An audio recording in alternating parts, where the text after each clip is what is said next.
안녕하세요. 저는 아들 둘과 딸 하나를 둔 40대 아버지이자 사랑하는 아내를 둔 남편입니다. 일단 제 아내는 나이가 10살 넘게 어리다고 볼 정도로 동안에다가 피부 관리는 물론 운동도 꾸준히 해서 누가 봐도 예쁘다고 할 정도로 참한 여자입니다. 우리 집은 평화롭고 화목한 집이며 부부 사이도 좋습니다. 또한 커피숍 3곳을 운영하고 있기에 경제적으로는 어려움이 없습니다. 그러나 2년 전 평화롭던 우리 집에 청천벽력 같은 사건이 벌어졌습니다.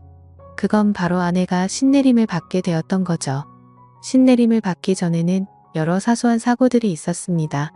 막내가 아파트 내에서 인라인 스케이트를 타다가 차와 부딪히는 사고라든지 저 자신이 고속도로에서 운전을 하던 중 3중 추돌 사고를 당하는 등의 누구나라도 일어날 법한 그런 사건이 발생했었습니다. 또한 아파트 윗집에서는 물이 센 적이 있어 집 천장을 수리하는 일도 있었던 거죠. 이는 흔한 사건은 아니었지만 살면서 언제든 일어날 수 있는 사건들이었습니다. 그런데 아내와 장모님은 이 모든 일이 아내가 신내림을 받지 않아서 발생한 것이라고 주장하더라고요. 처음에는 믿기 어려운 말에 대해 의심을 했지만 크고 작은 불운한 일들이 계속해서 일어나자 아내와 장모님이 불안한 마음에 점을 보러 다니고 있습니다. 예전에는 아내에게 동자신이 와서 누름굿을 한 적이 있었는데 그때는 이미 지나간 일이어서 별 다른 신경을 쓰지 않았습니다. 그러나 이번에는 무당을 찾아간 아내와 장모님이 들은 얘기에는 소름이 끼쳤습니다. 무당은 아내의 사주가 신내림을 받아야 하는 사주라고 말했습니다.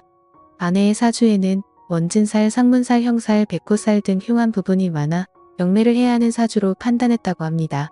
또한 아내의 사주에는 여자 형제의 영혼이 깃든다는 축토와 육대조부 영혼이 깃든다는 경금이 있는데 이런 경우는 본인이 무병이 생겨 흉한 일을 겪을 수도 있고 본인이 흉한 일을 겪지 않으면 다른 가족에게 영향을 미쳐 다른 가족이 다치거나 죽어나 간다고 했습니다.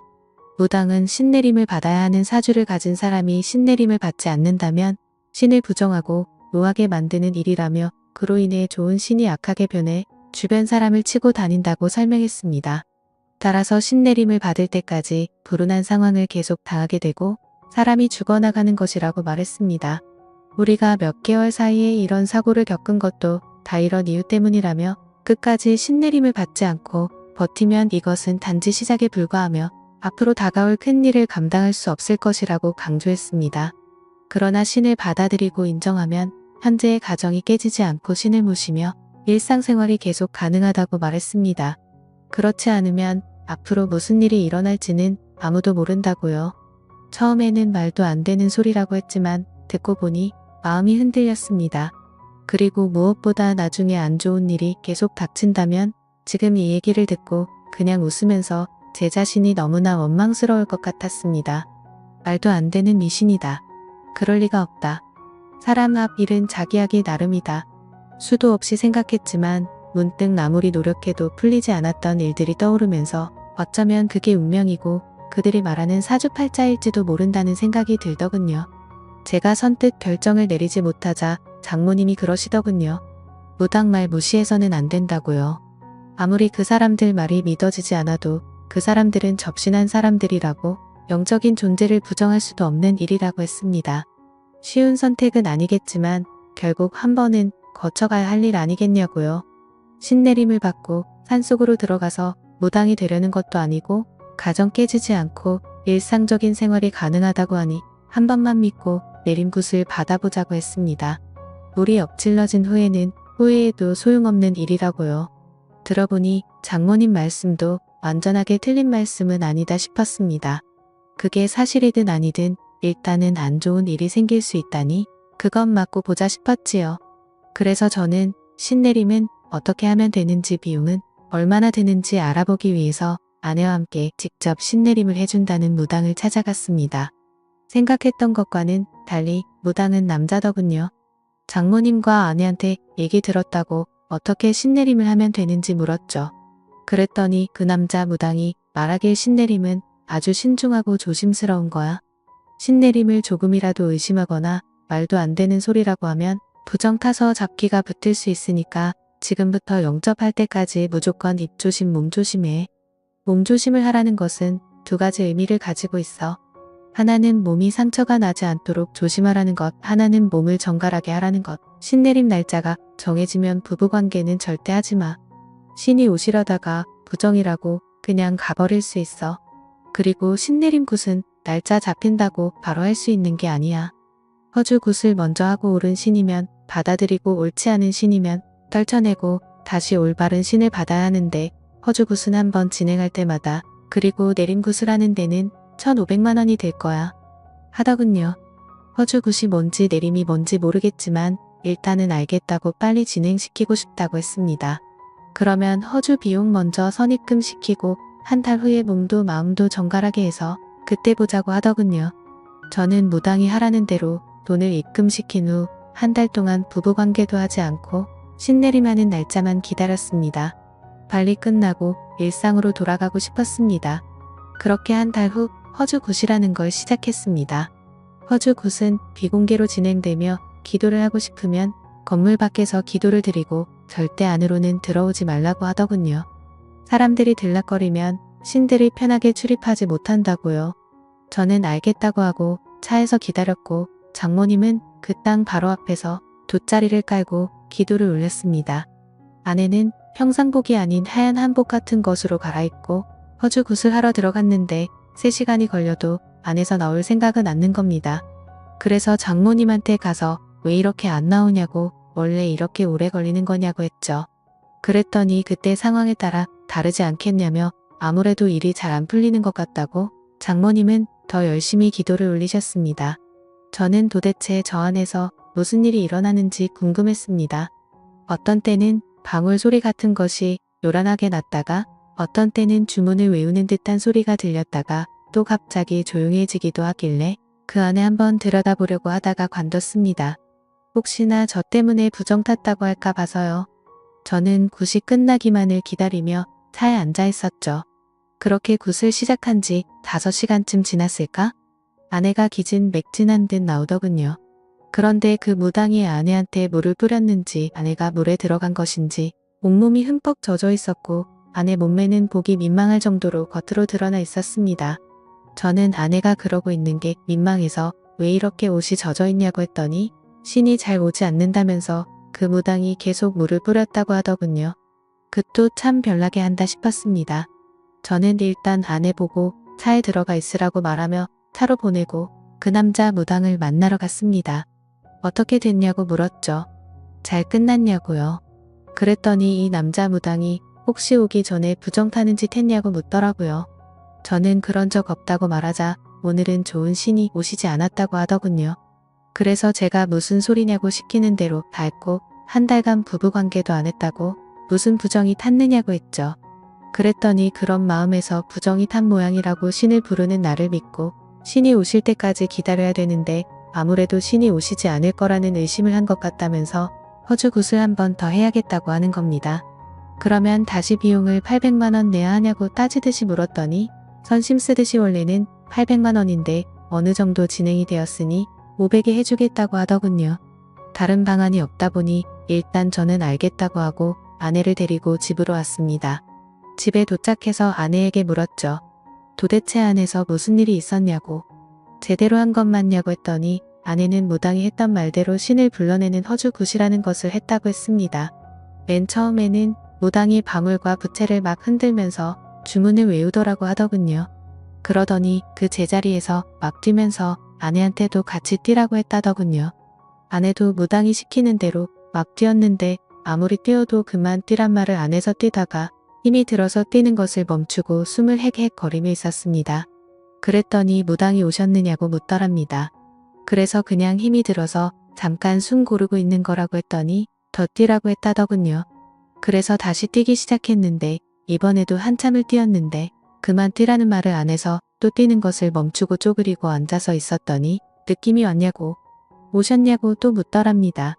그래서 힘들어서 도저히 안 되겠다고 체력 딸려서 앉아있는 거라고 했더니 신 받을 사람이 체력이 그렇게 약해서 어떻게 하냐고 어디서 물을 퍼와서 손으로 막 물을 뿌리더랍니다. 신을 맞이하려면 온몸으로 맞이해야 하는데 이렇게 몸이 젖어 있으면 아무래도 오시기 편할 거라고 하더랍니다. 그때 아내는 남자 무당 앞에서 몸매가 드러나는 것이 아무래도 민망해서 두 팔로 몸을 가리고 있으니 가리지 말고 당당하게 서 있으라고 했다더군요. 어깨를 쫙 펴고 있으라고 해서 아내가 시키는 대로 하니 물을 또 막 뿌리면서 아내 주변을 빙빙 돌면서 또 방울을 흔들고 신이 왔는지 봐야 된다며 아내를 가까이서 막 살펴보고 또다시 물을 뿌리고 하더랍니다. 그래서 제가 뭐냐고 제대로 똑바로 하는 거 맞냐고 아무래도 좀 이상한 사람 같다고 했더니 아내가 그럴 리가 없다고 하더군요. 그 사람 진짜 유명한 무당이라면서 전국의 유명한 무당들 다 그 사람한테 신내림 받은 제자라고 했습니다. 그러니 한치의 의심도 하지 말고 일단 믿고 가보자고 했습니다. 그래야 신을 받아도 제대로 된 신내림을 할 수 있지 않겠냐고 하더군요. 구슬하는 동안 아내가 잠깐 딴 생각을 하니 무당이 바로 그것을 눈치채고 얘기하더랍니다. 나쁜 신을 받으면 집에서 생활하는 것조차 어려울 수 있으니 구슬하는 동안은 머릿속을 완전히 비우고 생각도 비우라고 했답니다. 그렇게 남자 무당이 제 아내에게 물을 뿌리고 아내를 잡아먹을 듯이 노려보고 또다시 물을 뿌리는 과정을 몇 시간 동안 진행하더니 신이 오신 것 같다고 말했답니다. 그런데 신이 오긴 왔는데 좋은 신이 아니라고 하면서 방울도 흔들고 아내 어깨도 잡고 흔들더랍니다. 나쁜 신은 빠져나가야 된다고요. 그리고는 오늘은 도저히 날이 아니라면서 무당이 오늘까지만 하고 이틀 뒤에 다시 하자고 했답니다. 하는 짓을 보니 아무래도 수상하여서 저는 그만두고 싶었습니다. 그래서 장모님을 찾아 뵙고서 이 사람 좀 이상한 것 같다고 아무래도 그만해야 할 것 같다고 하니 이미 신이 한 번 왔기 때문에 여기서 그만두면 평생 지옥을 걷듯 고통스런 길을 걷게 된다면서 절대로 그만두면 안 된다고 하시더군요. 다음에는 신이 꼭 오실 거라면서 일이 끝날 때까지 우리는 조용히 믿고 기다리면 된다고 장모님이 사정사정을 하셨습니다. 저는 엄청 내키지 않았지만 장모님께서 저렇게 부탁을 하시니 한 번만 더 지켜보자 싶어 알겠다고 했죠. 그리고 이틀 뒤 다시 장모님과 함께 아내를 데리고 그 무당이 있는 곳으로 갔습니다. 이번에도 아내는 그 무당이 갈아입으라고 준 옷을 갈아입고 구슬하는 방으로 들어갔습니다. 이번에도 굿은 비공개로 진행이 된다고 하더군요. 아무도 들어오지 말라고 문 밖에서 기다리라며 온 정성을 들여 기도를 하라고 했습니다. 저보고도 가만히 보고 있지 말고 같이 기도를 올리라고 하더군요. 저는 알았다고 대답만 하고 기도는 올리지 않았습니다. 그렇게 무당은 아내를 데리고 들어가더니 또 방울을 흔들며 큰 소리로 주문을 외우면서 난리법석을 떨었습니다. 그러다가 방 안이 조용해졌습니다. 또 물을 뿌리고 있는 건가? 물 뿌리고 몸을 훑어보고 있는 건가? 저는 온갖 상상이 다 들었습니다. 장모님은 자리에 앉아서 열심히 손바닥을 비비고 계셨는데 저는 그대로는 도저히 있을 수가 없어서 굿하는 방을 들여다보기 위해서 방 옆으로 나 있는 창문을 들여다봤죠. 방 주변은 대나무로 가려져 있고 흰 창 같은 것을 막 둘러서 하니 잘 보이지는 않았지만 빈틈으로 자세히 들여다보니 방 안의 모습이 조금 보이더군요. 저는 숨을 죽이고 그 안의 모습을 계속 엿보고 있었습니다. 역시나 그 무당은 지난번처럼 바가지에 물을 퍼와서 아내 몸 구석구석 물을 뿌리고 있었습니다. 아내 몸은 이미 물에 젖어서 몸이 적나라하게 드러나 있었고요. 이걸 어떻게 해야 되나? 그만두라고 해야 되나? 머릿속이 복잡해지고 있는데 그 남자는 아내의 몸에 눈을 떼지도 않고 아내 주변을 빙빙 돌고 있었습니다. 그러면서 아내 어깨를 잡고 등을 밀며 어깨는 펴고 가슴을 내밀라고 하더군요. 아내가 시키는 대로 하니 그 남자 무당은 아내 앞에 무릎을 꿇고 앉아서 아예 대놓고 아내 몸 구석구석을 훑어보고 있었습니다. 그러면서 오셨냐고 물었고 아내는 잘 모르겠다고 아무 느낌이 없다고 했습니다. 그랬더니 그 남자 무당은 머릿속을 비우고 마음을 편히 먹으라면서 아내를 어루만지며 손으로 천천히 쓸어내리고 있었습니다. 아내 몸에 손을 대는 걸 보니 정말 미칠 것 같았습니다. 저는 당장이라도 그만두라고 소리치려고 하다가 아무래도 하는 짓이 수상해서 동영상을 찍어두었습니다. 아내가 진짜 신내림을 받아야 하는 사람이라면 이런 식으로 신내림을 받는 게 맞는지 다른 무당한테 가서라도 물어볼 작정이었지요.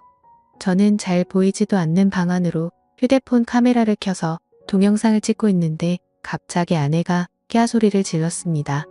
저는 놀라서 다시 아내를 자세히 들여다보니 아내가 입은 윗저고리가 벗겨져 어깨를 다 드러내 놓고 있었습니다.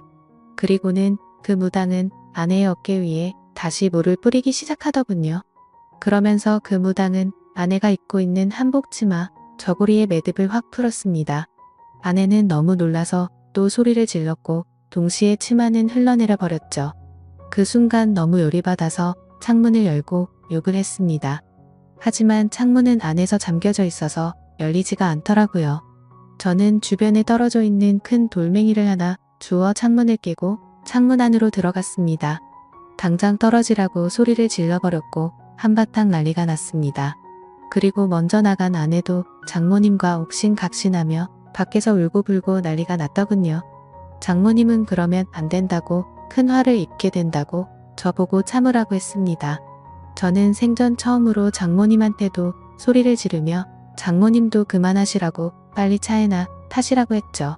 그랬더니 장모님도 어쩔 수 없이 이 일을 어쩌나 정말 큰일이네 하고 계셨습니다. 저는 아내와 장모님을 집 앞에 내려주고 경찰서로 갔습니다. 그리고 그 남자 무당을 고소했죠. 며칠 뒤 알고 보니 그 남자 무당은 성추행 혐의로 기소되었었습니다. 알고 보니 무당 2차 기미 성범죄 전력이 있었습니다. 이거 완전 상습범이더군요. 1년 전에도 신내림을 한다며 여성 신도를 끌어들여서 여성의 옷을 벗기는 등 더러운 짓을 해서 고소됐는데 그때는 기소유예 처분만 받았다고 하더군요. 그런데 정신 못 차리고 또 다시 똑같은 범죄를 저질러 이번에는 아무리 피해자와 합의를 해도 실형을 피하기는 어려울 것이라고 했습니다. 그렇게 그 인간은 재판을 받게 되었는데 징역 5개월에 집행유예 2년을 선고받았고 성폭력 치료 프로그램 40시간 이수에 5년간 신상정보 공개를 하게 되었습니다. 그리고 그 사기꾼 성범죄자한테 들어간 돈은 그대로 회수하였습니다. 그 인간이 선고받은 것을 보고도 장모님은 신내림을 받아야 되는데 받다 말아서 어떻게 하느냐고 앞으로가 걱정이라고 말하더군요. 그래서 제가 장모님한테 저런 사기꾼이 하는 말을 믿냐고, 신내림은 무슨 신내림이냐고, 여자 꼬셔서 어떻게 하려고 하는 더러운 놈이니까 신내림이니 뭐니 그런 말 신경 쓰지 말라고 했죠. 우리 집에 아무 일도 안 일어난다고 말했습니다. 제가 그렇게 열을 올려 열변을 토하듯이 얘기를 하니 장모님은 알겠다고 대답은 했지만 여전히 안절부절 못하시는 것 같았습니다. 그때 그 일이 있고 나서 지금 2년이 지났지만 제가 운영하는 커피 전문점은 여전히 잘 되고 있고 그 무당놈이 얘기한 가시, 갓길이나 지옥 같은 고통은 아직 전혀 없습니다. 앞으로도 당연히 없을 거라고 생각합니다. 이번 일로 크게 깨달았죠. 그런 말에 현혹되어 무당을 따라다니면 평생 무당 손에서 놀아나서 무당을 벗어날 수 없게 되고 나중에는 무당의 노예가 된다는 것을요. 그리고 아내한테 얘기했죠. 앞으로 절대 장모님 말 듣고 무당 집 같은데 따라다니지 말고 정 믿음이 필요하면 다른 종교를 가지라고 했습니다. 그런데 가서 너무 맹신하다 보면 당신 정신까지 망가진다고요. 그랬더니 아내도 그렇게 하겠다고 하더군요. 평온했던 가정의 무당 말만 믿고 신내림을 받았다가 정말 큰일 날 뻔했던 일이 이 정도로 끝나서 얼마나 다행인지 모르겠습니다. 앞으로는 그런 말에 현혹되지 않고 현실에 충실하며 살아가려고요. 제 사연을 읽어주셔서 감사합니다.